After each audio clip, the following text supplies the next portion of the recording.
Dobar vam večer i dobrodošli u narednih 20 minuta u 20:20 i danas, kao i obično ponedjeljkom, već stanovito vrijeme, pričamo o EPK. Danas ćemo se prisjetiti malo jedne priče koja se zvala Lungomare Art, a isto tako fokusirati se na ono što je ispred nas, na moju veliku radost, još jedan Porto Etno. Ostanite s nama. Pomračina, kesmanje, mesečina, opa, cupa, šuka, lače, zasije što jače.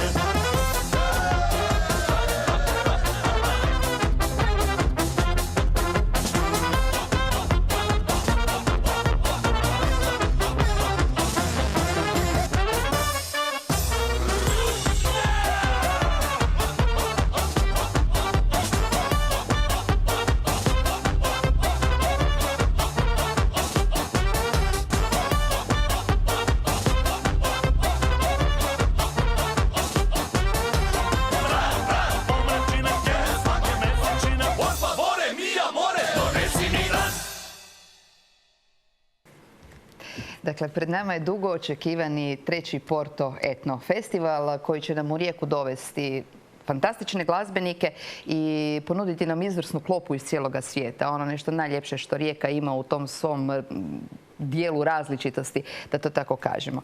E sad, kad smo već kod glazbenika, stižu sjajni ljudi iz cijelog svijeta, ali imamo i mi svoje snage. U gošći su mi večeras ovdje zajedno dvije dame koje predstavljaju jednu važnu kariku riječkog glazbenog lanca, putokazice. Miranda i Dolores, dobro vam večer. Pozdrav. I hvala što ste mi došle. I jedva vas čekam vidjeti. I to sa onom Čehinjom koja nam stiže u Rijeku. Da, zaista je iznimna čast nastupati sa Ivom Bitovom u Hrvatskom narodnom kazalištu Ivana Plemenitog Zajca. Dakle, u subotu 7. rujna zaista jedan poseban događaj unutar trećeg Porto Etno festivala. Iva Bitova je onako vrhunska, baš posebna glazbenica koja je vrlo dobro znana na svjetskoj etno sceni. Dolazi iz Češke, zapravo trenutno živi u New Yorku, iz New Yorka i dolazi u Rijeku. Moldavsko-romskog porijekla, kaže za sebe... Različitost sama po sebi. Da, njezin glas, zvukovi koje ona proizvodi, koje ona kaže sama da sluša i kopira iz prirode, njezino glazbeno obrazovanje, njezino sviranje violine, to su zaista nisu onako male stvari.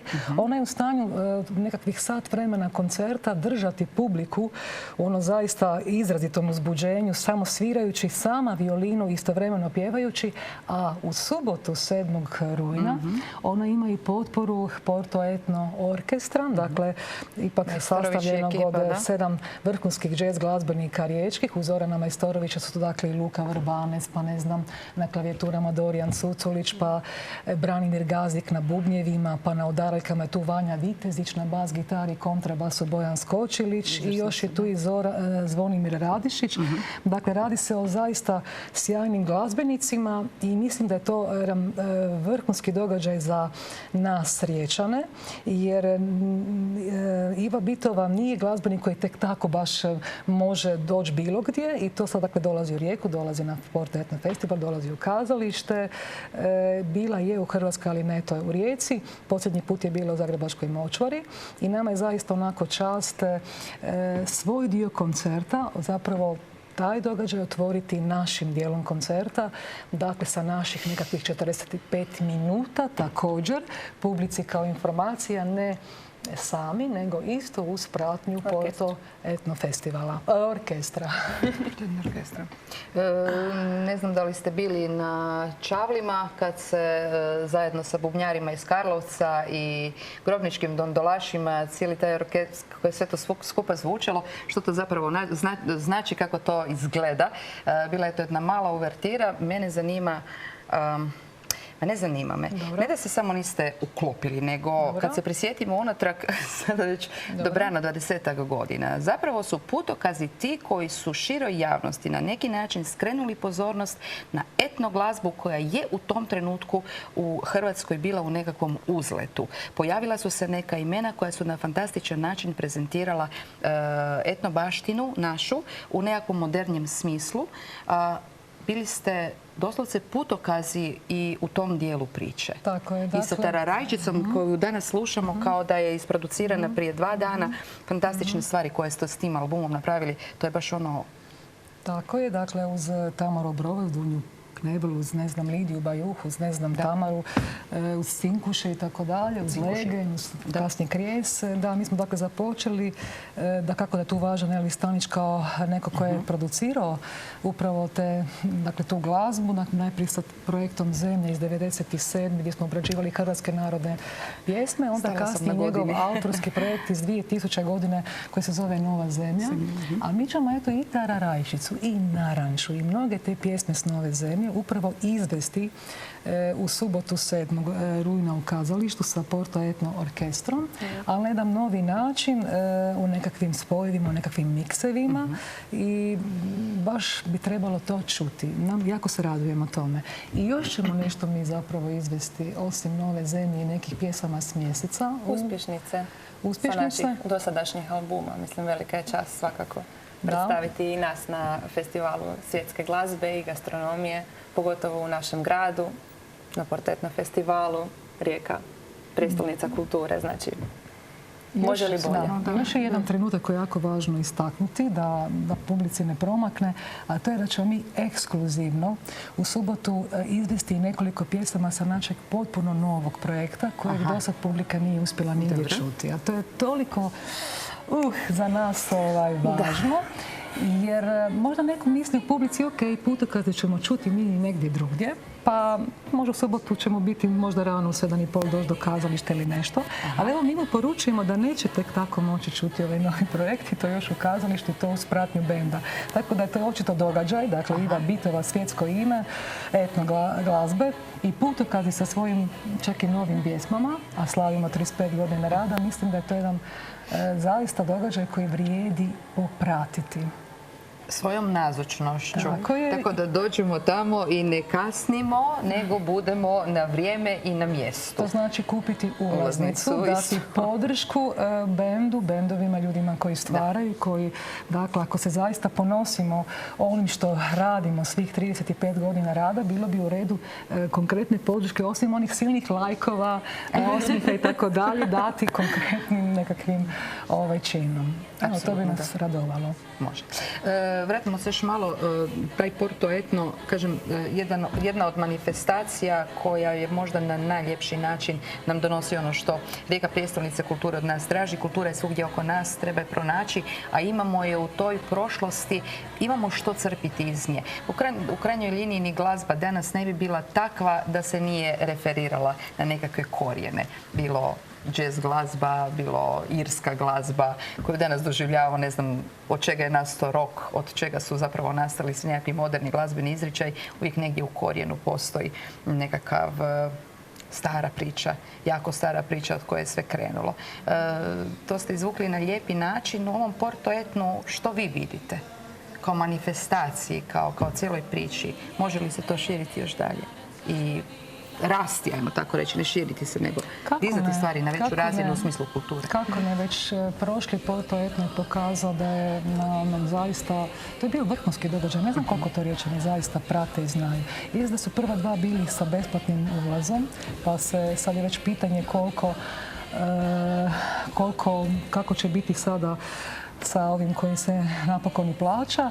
Ali zaista sve što je iskonski, sve ono što duša brzo prepozna i sve ono što mi jesmo, sve što mi nosimo u sebi, to mi zaista bez problema dajemo kroz glazbu. A radi se uvijek u glazbi, zaista Zoran Majstorović bira sjajne glazbenike koji su to već potvrdili. I ima takav događaj u Rijeci je zaista wow. Prema tome treba dati podršku, treba pratiti da bismo već i sljedeće godine, jel da? U godini koja nam je jako važna, a i u godinama iza, jer godine iza su možda još i važnije, zapravo mogli prisustvovati i biti ponosni na takav događaj i pratiti sve te silne umjetnike koji nas zapravo nadahnjuju. Na neki način daju nama poticaj da možemo bolje i da možemo biti dio cijele te priče. Može, može. Karte će ići. Zašto? Zato jer je bilo već jako puno poziva iz Zagreba, tražila se satnica, kad se nastupa, da li da dolaze na 2 dana, da li da se dolazi samo na 1 dan. Na 3 dana. Tako da je to očito izašlo iz okvira samog grada i počeo je taj moment u kojem se stvarno prepoznaje Rijeka kao prijestolnica kulture koja donosi nešto što je vrijedno vidjeti. Vas je sigurno vrijedno vidjeti. Još jedanput, dakle, Putokaze ćemo slušati u subotu. Nemojte zakasniti jer je to nešto vrlo posebno, nešto što nećete imati prilike čuti tek tako specijalno kad je riječ o njihovom novom materijalu. Ja to čekam čuti. Hvala, super. Veliki fan. I onaj koji lajka i koji će kupiti kartu. Miranda Dolores, hvala vam puno i bit će lijepo, uopće ne sumnjam. Neću vam reći ništa, sad slomite nogu i to, jer znam da znate kako to već ide i da će biti sve u redu. Evo, hvala vam lijepo što ste bile večeras tu kod nas. A mi se vraćamo našoj priči sa novom gošćom koja nam stiže u studio uskoro. I ako ne prije, onda se vidimo na Porto Etno. Pomračina, kesmanje, mesečina, opa, cupa, šuka, lače, zasije što jače.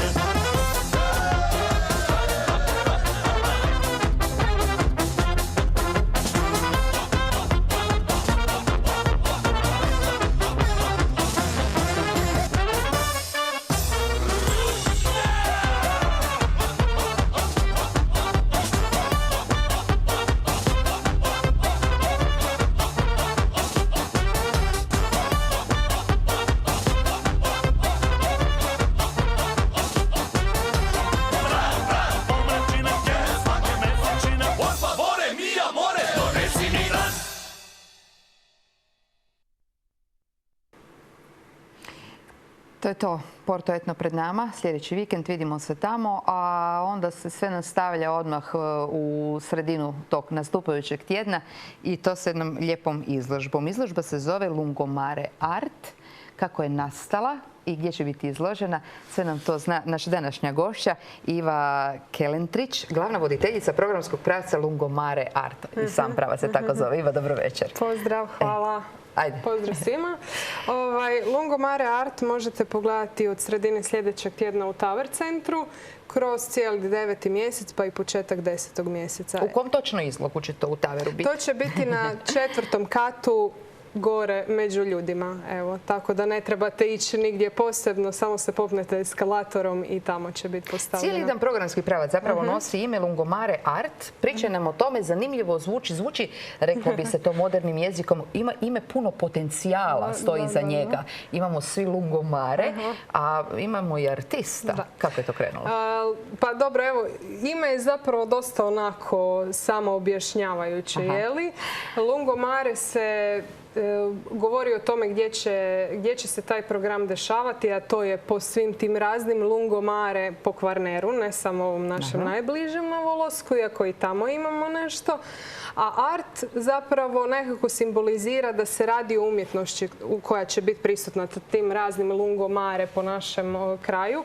Konkretnije na 10 lokacija na Kvarneru, sve su uz obalu, će doći jedan od svjetskih umjetnika i baš za tu lokaciju skrojiti i osmisliti novu instalaciju, skulpturu koja će se tamo postaviti i koja će ostati nakon EPK, znači nakon 2020. Radi se o trajnim instalacijama koje su uvijek u javnom prostoru. A ova izložba u Tower centru je na neki način najava tog programa, tih instalacija koje će biti vidljive, tek će ih se moći doživjeti sredinom 2020. tamo kad krene sezona. Pa za sad evo malo onako preview, sneak peek u to šta radimo i šta smo do sad napravili. Iva, moram te pitati, zapravo ta priča o Lungomare Art, to je isto nekakva prirodni slijed događaja. Lungomare u svakom našem primorskom mjestu, mjesto gdje su se uvijek izlagale i neke slike, neke džinđe, da isto kažem jednu lijepu riječ, dakle neke rukotvorine, nešto je to promenada na kojoj je uvijek bilo puno turista. I često puta su to bila stvarno mjesta gdje su umjetnici na licu mjesta stvarali, ne nužno samo da bi trgovali, nego da bi se i pokazali. Hoće li to nadograditi taj naš Lungomare bez obzira samo na skulpturu? Pa zapravo to je upravo upravo taj nekakav možda upgrade ili dodatak na ono što Lungomare inače jest. Upravo sve ove stvari koje ste rekli. Ima tu moment koji je izravno turistički, znači taj program je namijenjen turistima možda i ponajviše od svih EPK programa. Targetira izravno na turiste, na došljake, iz razloga što su to sitna dijela suvremene umjetnosti koja su sama po sebi atraktivna i jesu u svojoj srži kulturni turizam. Znači ono što želimo napraviti je da ovaj put domaći ili turisti ne moraju ići u velike centre, velike gradove, muzeje da bi tamo vidjeli relevantnu suvremenu umjetnost, nego ćemo mi dovući tu umjetnost ovdje tako da i lokalni ljudi i turisti mogu to pogledati na našem području. A s druge strane, tema tih dijela je zapravo nešto što priču o samoj lokaciji gdje je pojavljeno. Znači, to je 10 lokacija, 11 instalacija, u Voloskom su nam 2 i svaka ta instalacija ima svoju specifičnu priču. To je ono što u povijesti umjetnosti zovu site specific instalacijom, što znači da funkcionira samo na tom mjestu i u fizičkom prostoru, ali isto tako i samo u tom socijalnom kontekstu. Mi smo pokušali naći neke zanimljive priče na svakoj lokaciji, ali opet da nije to nešto što je možda najčešće u turističkoj brošuri. Da je samo u toj lokaciji, ali da nije možda nešto što je najpoznatija činjenica, nego više tako malo trivija. I onda smo doveli te umjetnike svjetskog glasa, upoznali ih sa tim pričama, što više sa lokalnim stanovnicima, koji su iz svoje perspektive to ispričali i oni su to uzeli kao srž s kojim su se inspirirali da svako od njih u svom stilu, u svom žanru zapravo nekako napravi, oblikuje taj contemporary art piece. I to ostaje tamo, ostaje kao kapital lokacijama. Ono što ja očekujem da će ostati je i nekakav novi zamah za lokalne umjetnike koji se možda mogu pronaći u tom pravcu, kao što smo malo prije razgovarali sa Mirandom da ostane i 2020. Ali ono što je puno važnije u godinama nakon toga da neko pronađe u umjetnosti svoju nišu u kojoj će stvarati, raditi i nastaviti živjeti. Pa ovako, Lungomare je kroz tih, nije to da nam se dalo puno da imamo puno prostora, ali zapravo kroz tih 10 lokacija napravili smo jedan balans od najvećih svjetskih zvijezda do i lokalnih umjetnika. U Volosku će jedna instalacija, evo, bit će ispod mora i lokalna je umjetnica Opatika i to nas nekako jako raduje da smo njoj, da je ovo nekako njezin ulazak na art scenu. A zapravo ono što Lungomare daje s jedne strane je i tim lokalnim umjetnicima koji sudjeluje, ali daje i prostor za vrstu umjetnosti koja možda nije prisutna ovdje. A to je umjetnost u javnom prostoru koja je vrlo specifično skrojena za taj javni prostor, a koja je izrazito prati suvremene svjetske trendove umjetnosti. Mi imamo jako blizu Venecijanski bijenale, znači jedna velika, možda najveća u vizualnim umjetnostima svjetska manifestacija i cijeli svijet dolazi tamo, a Venecija je realno ovdje nama, evo, odmah tu. I zapravo ponudi takvu vrstu sadržaja, ovo je upravo ta vrsta sadržaja, ima smisla na ovom području, jer je publika već vrlo nam blizu. Odlično, jedva čekam vidjeti u kom smjeru će sve to skupa krenuti, koje će se podloga stvoriti i što će moći sve naši umjetnici ne samo da izađu van na svjetsku scenu, jer ako se negdje možeš pokazati, onda je to Lungomare, definitivno, nego da ljudi stvarno krenu u tom smislu iskoristiti sve ono što nam donosi Rijeka 2020. I hvala ti puno što si došla večeras do nas. Eto, još jedan put. I vidimo se onda u Taveru početkom sljedećeg tjedna. Ja se nadam da ćete posjetiti, malo vidjeti šta to će se desiti na ljeto sljedeće godine. Ma nećemo moći zaobići, mi da hoćemo. Idemo tako, bilo na Lungomare ili bilo na 4. katu Taver centra od sredine sljedećeg tjedna. Hvala vam lijepa što ste bili i večeras s nama u naših 20 minuta posvećenih Rijeci, Europskoj prijestolnici kulture 2020.